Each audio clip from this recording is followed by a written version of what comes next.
Welcome back to the deep dive. Hey there. Today we are opening up a file that, on the surface, looks like your standard corporate thriller, Right. but it quickly takes a sharp left turn into something much more complicated. Oh, yeah. It's the kind of story that starts with an ultimatum that, honestly, keeps therapists in business. It really does. So picture this. You are Alexander Sterling. You're the CEO of Sterling Tech. Top of the food chain. Exactly. You've built an empire on calculation, on strategy, and, absolute control. And you're sitting in your office staring at your father's will, and it's not just a suggestion, it's a guillotine. It really is. Have 3 months?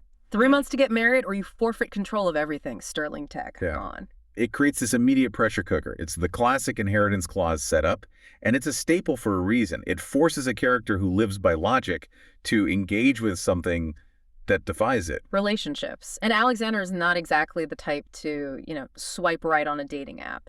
Emotions are inefficiencies to him. So he needs a solution. Yesterday. And his eyes land on the one person who has been keeping his life in order for 5 years. His assistant. His assistant. Which brings us to the source material for today's deep dive, the inheritance clause. And if you just look at the summary, this reads like a quintessential marriage of convenience or even a billionaire romance trope. Totally. The cold CEO, the hyper-competent assistant, we've seen it. But what makes this text so fascinating and why we're talking about it is how it handles that transition. It's not just about the romance. It's about the shift from a cold business deal to a very, very messy emotional reality. We are going to unpack all of that. The psychology, the power dynamics, the trauma. But first, let's look at the players, because the archetypes are so key here. Absolutely. You've got Alexander Sterling. The text describes him as being built of power, control, and strategy. He's terrifyingly competent, but he's basically a robot. And he's trying to escape the shadow of his father, who was, by all accounts, a complete tyrant. He's internalized that management style just to survive. And then there's Sophie, the protagonist.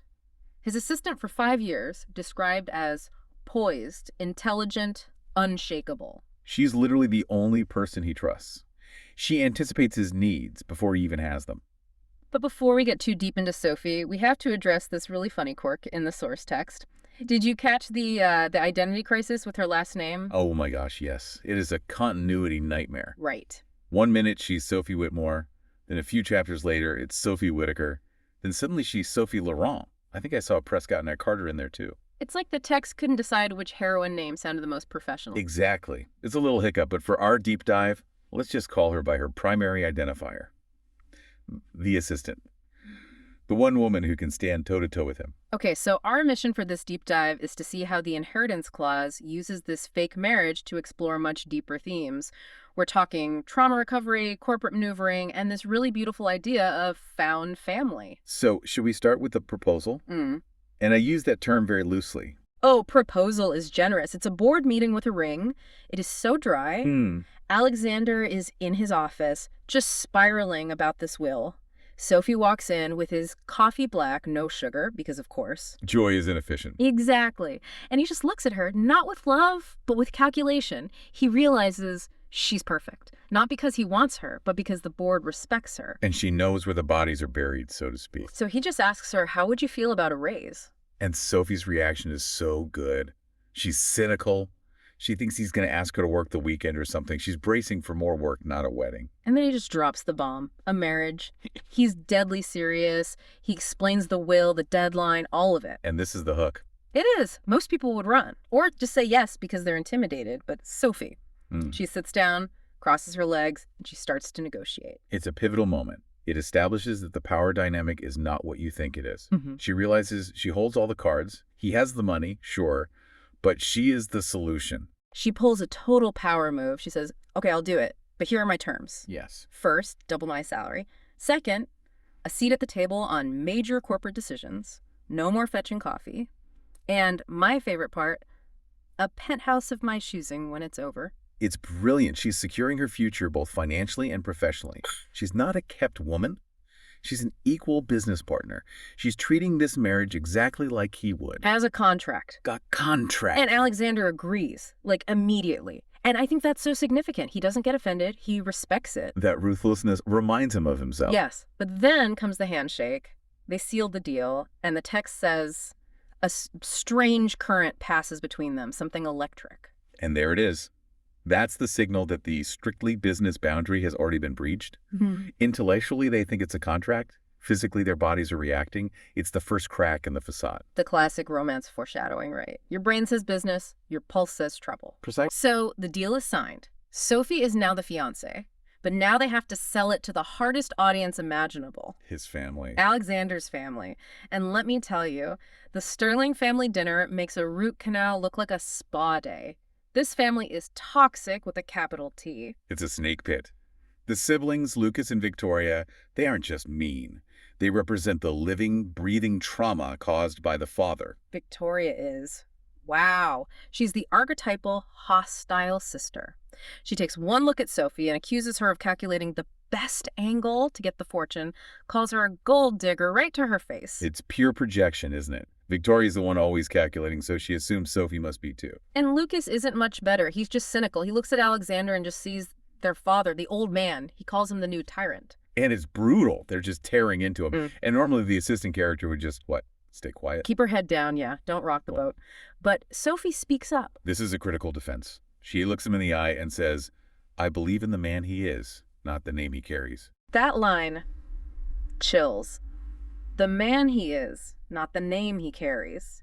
She publicly validates him in front of the people who hate him most. And psychologically, this is where the fake marriage becomes real for Alexander, even if he doesn't know it yet. He's used to people wanting something from him. Sophie stands up for his character. That's something he has never experienced. It totally shifts the ground beneath them. But the emotional core of this story, it doesn't just rest on the two of them. There's a third player who enters and completely changes the texture of the story. Emily, the 12-year-old niece. Right. Emily is neglected, lonely, and she's hiding out in the library playing the piano. She's like the ghost in this big, empty manor. And Sophie finds her. And this is important because it parallels Sophie's own backstory. We learn she used to play the violin. She connects with Emily not as an aunt by marriage, but as, a fellow lonely soul who finds refuge in music. And then there's that scene where Alexander walks in. He sees them together at the piano. And you can almost feel his world tilting. It's not just that he thinks Sophie is great. He's seeing a version of his life he never thought was possible. That's a huge shift. It moves the genre. We go from straight romance to a found family story. He starts to see a future that isn't about company assets. It's about protecting people. He can be the father figure to Emily he never had. He can break the cycle.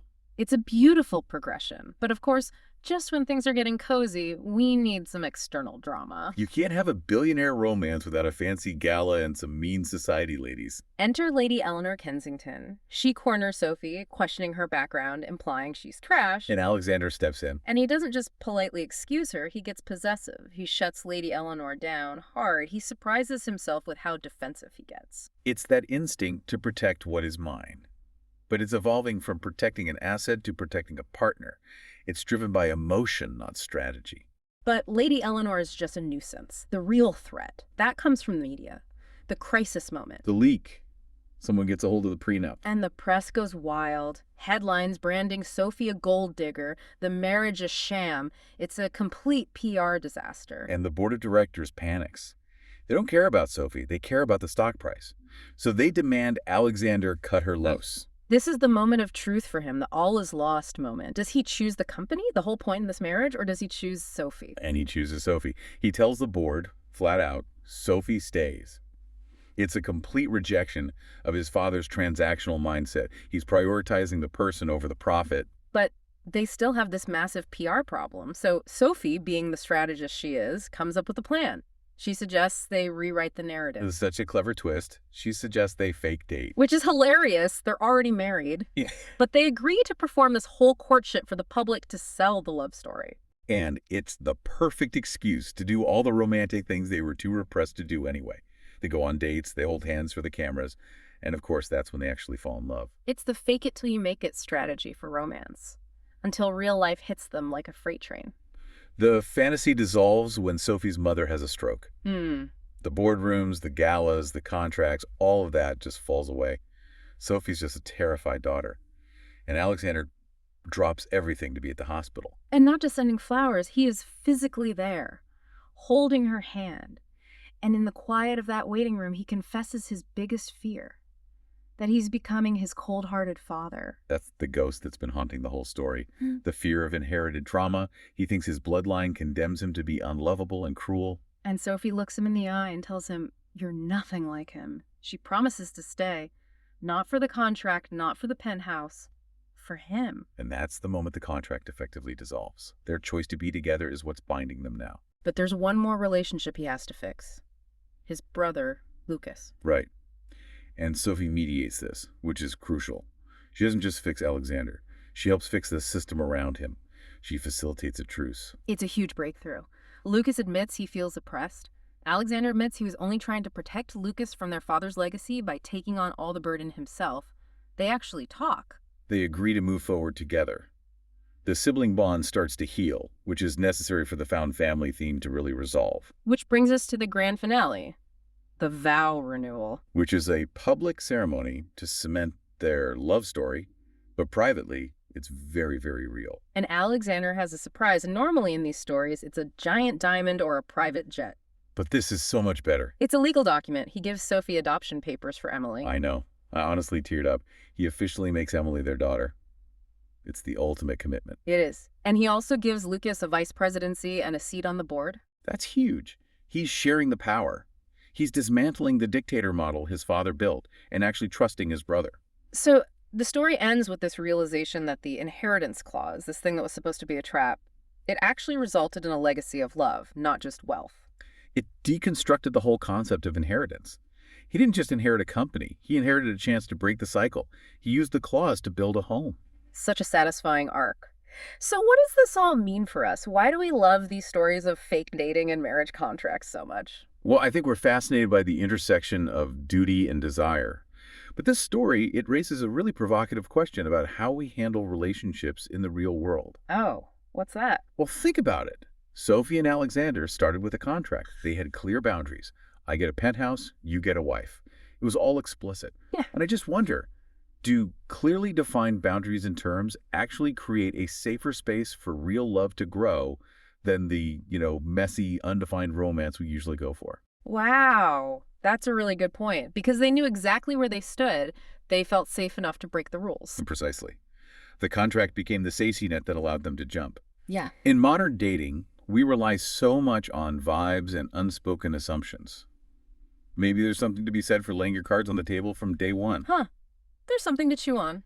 Maybe we should all be negotiating our relationships a little more like a merger. Get the difficult stuff out of the way so you can focus on the falling in love part. Yeah, just maybe skip the 3-month deadline. That seems stressful. Yeah. Good advice. No ultimatums, just clear communication.